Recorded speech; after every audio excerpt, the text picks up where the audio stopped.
Albert Einstein once said, everybody's a genius, but if you judge a fish by its ability to climb a tree, it will live its whole life believing that it is stupid. Ladies and gentlemen of the jury, today on trial we have modern day schooling. Glad you could come. Not only does he make fish climb trees, but also makes them climb down and do a 10-mile run. Tell me, school, are you proud of the things you've done? Turning millions of people into robots, do you find that fun? Do you realize how many kids relate to that fish swimming upstream in class, never finding their gifts, thinking they are stupid, believing they are useless? Well, the time has come, no more excuses. I call school to the stand and accuse him of killing creativity, individuality, and being intellectually abusive. He's an ancient institution that has outlived his usage. So, Your Honor, this concludes my opening statement, and if I may present the evidence of my case, I will prove it. Proceed. Exhibit A. Here's a modern day phone. Recognize it? Here's a phone from 150 years ago. Big difference, right? Stay with me. Here's a car from today, and here's a car from 150 years ago. Big difference, right? Well, get this. Here's a classroom of today, and here's a class we used 150 years ago. Now ain't that a shame? In literally more than a century, nothing has changed. Yet you claim to prepare students for the future? But with evidence like that, I must ask, do you prepare students for the future or the past? I did a background check on you and let the record show that you were made to train people to work in factories, which explains why you put students in straight rows, nice and neat, tell them sit still, raise your hand if you want to speak, give them a short break to eat, and for 8 hours a day tell them what to think. Oh, and make them compete to get an A letter which determines product quality, hence grade A of meat.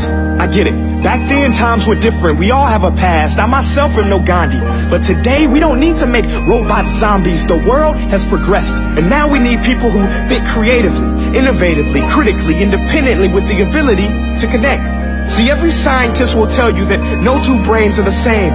And every parent with 2 or more children will confirm that claim.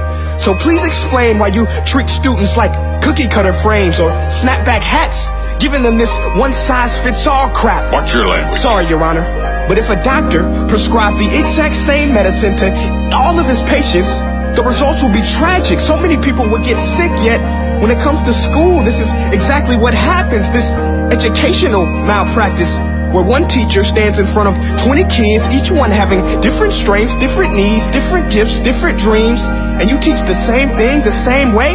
That's horrific. Ladies and gentlemen, the defendant should not be acquitted. This may be one of the worst criminal offenses ever to be committed. And let's mention the way you treat your employees. Objection. Overruled. I want to hear this. It's a shame. I mean, teachers have the most important job on the planet, yet they're underpaid? No wonder so many students are short-changed. Let's be honest. Teachers should earn just as much as doctors, because a doctor can do heart surgery and save the life of a kid. But a great teacher can reach the heart of that kid and allow him to truly live. See, teachers are heroes that often get blamed, but they're not the problem. They work in a system without many options or rights. Curriculums are created by policymakers, most of which have never taught a day in their life. Just obsessed with standardized tests. They think bubbling in a multiple choice question will determine success. That's outlandish. In fact, these tests are too crude to be used and should be abandoned, but don't take my word for it. Take Frederick J. Kelly, the man who invented standardized testing, who said, and I quote, "These tests are too crude to be used and should be abandoned." Ladies and gentlemen of the jury, if we continue down this road, the results will be lethal.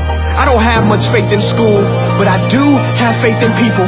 And if we can customize healthcare, cars, and Facebook pages, then it is our duty to do the same for education, to upgrade and change and do away with school spirit, because that's useless. Unless we're working to bring the spirit out of each and every student, that should be our task. No more Common Core. Instead, let's reach the core of every heart in every class. Sure, math is important, but no more than art or dance. Let's give every gift an equal chance. I know this sounds like a dream, but countries like Finland are doing impressive things.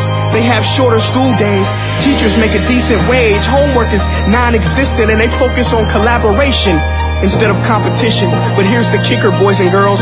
Their educational system outperforms every other country in the world. Other places like Singapore are succeeding rapidly. Schools like Montessori, programs like Khan Academy. There is no single solution, but let's get moving. Because while students may be 20% of our population, they are 100% of our future. So let's attend to their dreams, and there's no telling what we can achieve.